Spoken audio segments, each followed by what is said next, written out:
Hello friends, आज के इस वीडियो में हम क्वेश्चन नंबर 11 से लेकर 13 तक क्वेश्चन नंबर करेंगे एक्सरसाइज 5.1 का। देखिए इस क्वेश्चन में क्या निकालने के लिए बोला हुआ है, फाइंड द मल्टीप्लिकेटिव इनवर्स। क्या निकालना है? Multiplicative inverse. सबसे पहले आपको ये पता होना चाहिए, कोई भी नंबर है, आप अभी भूल जाओ कॉम्प्लेक्स नंबर हम कर रहे हैं, आपको कोई भी नंबर दे रखा है, suppose A, what is the multiplicative inverse of A? क्या होता है?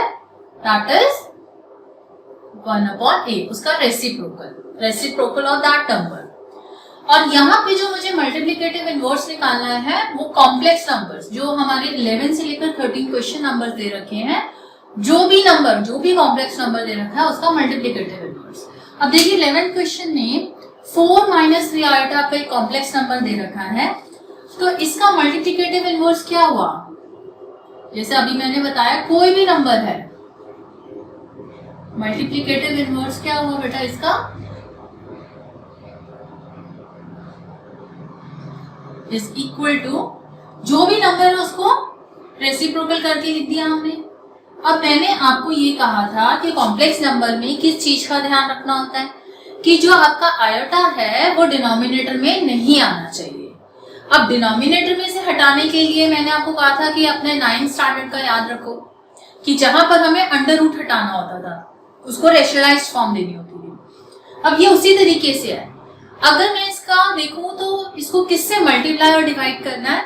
साइन चेंज कर दो क्योंकि दो टर्म्स है ना, तो जब आप इसको मल्टीप्लाई एंड डिवाइड करेंगे तो आप किससे करेंगे? इसको आयोटा हटाने के लिए न्यूमरेटर में भी साइन चेंज कर दो, माइनस है तो प्लस लिख दो और प्लस है तो माइनस। अगर नीचे दो टर्म्स हैं उसके बीच में जो भी साइन है उसको रिवर्स ऑर्डर, मतलब माइनस है तो प्लस, प्लस है तो माइनस से ऊपर मल्टीप्लाई और डिनोमिनेटर में। इससे होगा क्या? आपका न्यूमरेटर में न्यूमरेटर से मल्टीप्लाई करना है तो 1 से इसको मल्टीप्लाई करेंगे, यू विल गेट 4 + 3 आइटा। और नीचे ध्यान से अगर आप देखें तो आपकी क्या लग रही है? a - b, a + b। ठीक है, तो कौन सी आइडेंटिटी यूज हो रही है यहाँ पर? a - b, a + b। I hope कि सबको ये आइडेंटिटी आती है। a - b, a + b क्या होता है बेटा? a² - b²। डिनोमिनेटर में जब हमने 9th स्टैंडर्ड में ये चीज सीखी थी तो आपके टीचर ने आपको बोला था कि जब भी आप रैशनलाइज करते हैं तो डिनोमिनेटर में हमेशा ये वाली आइडेंटिटी यूज होती है। सिमिलरली यहाँ पर भी हम एक तरह से रेशनलाइजेशन की तरह ही कर रहे हैं, बस यहाँ पर इरेशनल नंबर की जगह कॉम्प्लेक्स नंबर आयोटा आ गया है। तो नीचे यहाँ पर भी आपके हमेशा डिनोमिनेटर में a - b, a + b की आइडेंटिटी लगेगी, तो इसको क्लब करके आपके पास क्या आ जाएगा? a² - b², मतलब फर्स्ट टर्म का स्क्वायर माइनस सेकेंड टर्म का स्क्वायर, जहां पे तुम्हारी a क्या है 4 और b क्या है 3 आइटा। अब आगे हम होल स्क्वायर खोलेंगे तो आपके पास क्या आ जाएगा? अब आपके पास ऊपर न्यूमरेटर आपका सेम रहेगा, 4 + 3 आइटा होल अपॉन 4 का स्क्वायर 16 - 9 आइटा स्क्वायर। और आप सबको मालूम है कि आइटा स्क्वायर की वैल्यू क्या होती है? -1। नेक्स्ट स्टेप पे हम उसको रिप्लेस करेंगे, that is 16 - 9 into -1. So finally you will get 4 + 3 iota whole upon 16 + 9, which is equal to 4/25 plus 3/25 iota. तो what is the अब देखो आपका डिनोमिनेटर से आपका अंडर रूट आयोटा हट चुका है, तो यहाँ पर आपने इस नंबर की मल्टीप्लिकेटिव इनवर्स फाइंड आउट कर दिया। तो आपको कोई फॉर्मूला लर्न करने की भी जरूरत नहीं है। आपके टीचर कहेगी कि ये वाला फॉर्मूला लर्न करो, देयर इज नो नीड। यहाँ पर मल्टीप्लिकेटिव इनवर्स निकालने का एक फॉर्मूला होता है, दैट इज सेम। आप सिर्फ उसको रेशनलाइज कर देंगे, वहीं पर रीच कर जाते हैं। तो रटना ज्यादा इजी तो होता है बट वो भूल जाते हैं हम। लेकिन अगर आप चीजों को समझ के करेंगे कि हम क्यों कर रहे हैं तो आप कभी नहीं भूलेंगे। तो आई होप कि आप हर चीज जो भी मैं आपको समझा रही हूँ उसको समझेंगे, उसको अप्लाई करेंगे, ताकि आपके लिए मैथ्स जो है वो इजी बन जाए। ठीक है, सो हम अपना नेक्स्ट क्वेश्चन करेंगे, क्वेश्चन नंबर 12। अब क्वेश्चन नंबर 12 में क्या लिखा है बेटा, √5 प्लस 3 आटा। सेम वे हम स्टार्टिंग कहां से करेंगे, इसका भी मल्टीप्लिकेटिव इनवर्स निकालना है। तो हम क्या लिखेंगे, multiplicative inverse is equal two of, आप ये भी लिख सकते हैं ऑफ किसका निकाल रहे हैं, मल्टीप्लिकेटिव इनवर्स इस कॉम्प्लेक्स नंबर का निकाल रहे हैं, विच इज इक्वल टू जो भी आपका कॉम्प्लेक्स नंबर है रेसिप्रोकल करके लिख देते हैं। अब फिर से रूल हमको ध्यान रखना है कि यहीं पर आंसर नहीं छोड़ना है, क्यों, क्योंकि आपका आर्टा जो है डिनोमिनेटर में है। तो अब इसको हम क्या करेंगे, उसमें से हटाने के लिए जो भी बायनॉमियल, क्योंकि दो टर्म्स है ना, तो क्या करेंगे, आप जो बीच में साइन है उसको अपोजिट माइनस कर दो, ठीक है, और ऊपर नीचे मल्टीप्लाई। तो किससे करेंगे, 1 मल्टीप्लाई बाय √5 माइनस 3 आर्टा। ये तो सबको आ गया, वेरी गुड। नाउ नीचे पहले से आपके पास डिनोमिनेटर ये, आप किससे मल्टीप्लाई और डिवाइड कर रहे हैं, √5 माइनस 3 आर्टा। अब सिंपल हो गया कि हमने जो रेशनलाइजेशन वाला फैक्ट था वो अप्लाई कर चुके हैं। अब न्यूमरेटर को न्यूमरेटर से, डिनोमिनेटर को डिनोमिनेटर से।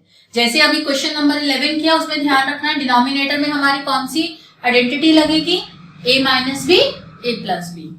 तो जब हम इसको कंटिन्यू लेकर जाएंगे तो न्यूमरेटर में तो आपका यही आएगा, ठीक है, और डिनोमिनेटर में क्या आएगा, फर्स्ट टर्म का स्क्वायर माइनस सेकेंड टर्म का स्क्वायर, जिसमें a क्या है √5 और b क्या है 3 आर्टा, दैट इज माइनस √5 का स्क्वायर माइनस 3 आर्टा square, a square minus b square.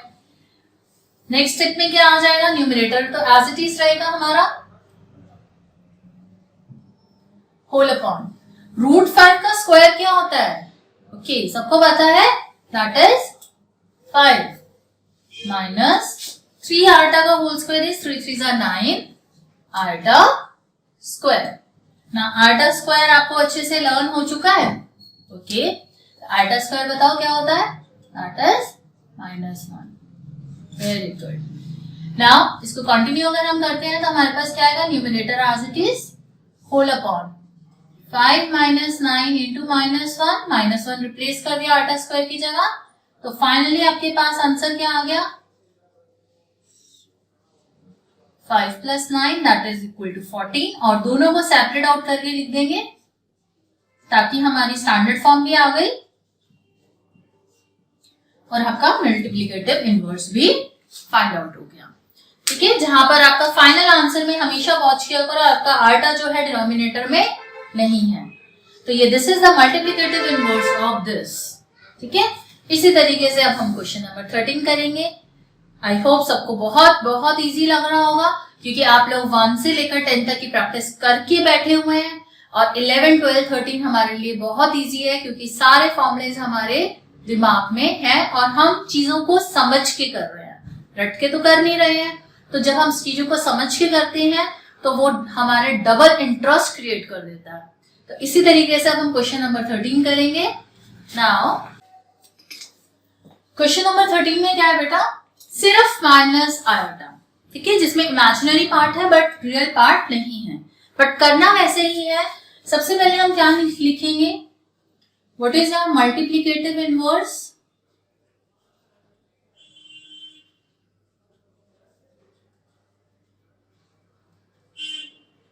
Of minus iota, same rule, आप जो भी आपका कॉम्प्लेक्स नंबर है उसको अपॉन में लिख दो, माइनस साइन आप ऊपर शिफ्ट कर सकते हैं। तो इसको जब हम कंटिन्यू करेंगे, क्योंकि हमारा आर्टा जो है डिनोमिनेटर में आ गया तो रेशनलाइज।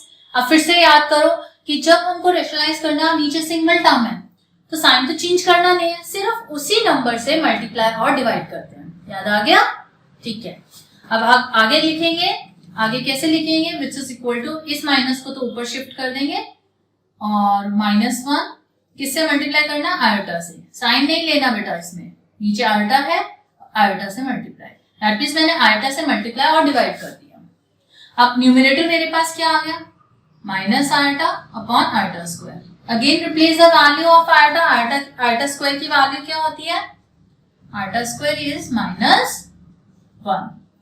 जब हम आयोटा स्क्वायर की वैल्यू रिप्लेस करेंगे आपके पास क्या आएगा, माइनस आयोटा होल अपॉन, जब नीचे -1 आयोटा स्क्वायर की वैल्यू रिप्लेस कर दी, माइनस से minus cancel out, answer is iota. So what is the multiplicative inverse of minus iota? Simple iota. Clear? तो यहाँ पर हमने इन तीनों क्वेश्चंस में मल्टीप्लिकेटिव इनवर्स सीखा, जहां पर हमने कोई फॉर्मूला अप्लाई नहीं किया, सिंपल तरीके से लॉजिकली जो हम पहले प्रीवियस पढ़ चुके हैं उन सबको इंटरलिंक करते हुए, जहां पर हमने अपने लाइन का कॉन्सेप्ट भी लगा दिया, रैशनलाइजेशन. समझ में आ रहा है ना? तो हमने इसमें कोई फॉर्मूला अप्लाई नहीं किया, फॉर्मूला लर्न करने की नीड ही नहीं है. ठीक है? तो इस तरीके से हम किसी भी कॉम्प्लेक्स नंबर का मल्टीप्लिकेटिव इनवर्स निकाल सकते हैं, जहां पर आपको मल्टीप्लिकेटिव इनवर्स पता होना चाहिए. अगर आपको यही नहीं पता होगा कि किसी नंबर का मल्टीप्लिकेटिव इनवर्स निकालते कैसे हैं, तो आप सेकंड स्टेप पे नहीं कर सकते हो. तो हर एक कॉन्सेप्ट को, हर एक स्टेप को समझ के करना है, रटना नहीं है. आई होप यहाँ पर जितने भी बच्चे इस वीडियो को वॉच कर रहे हैं, जब तक कि मेरी नेक्स्ट वीडियो आती है तब तक आप इन सब क्वेश्चंस की प्रैक्टिस बहुत अच्छे से बिल्कुल मन लगा कर करेंगे, ताकि जब हम नेक्स्ट क्वेश्चन करें तो आपको और मजा आएगा. क्लियर? टाटा.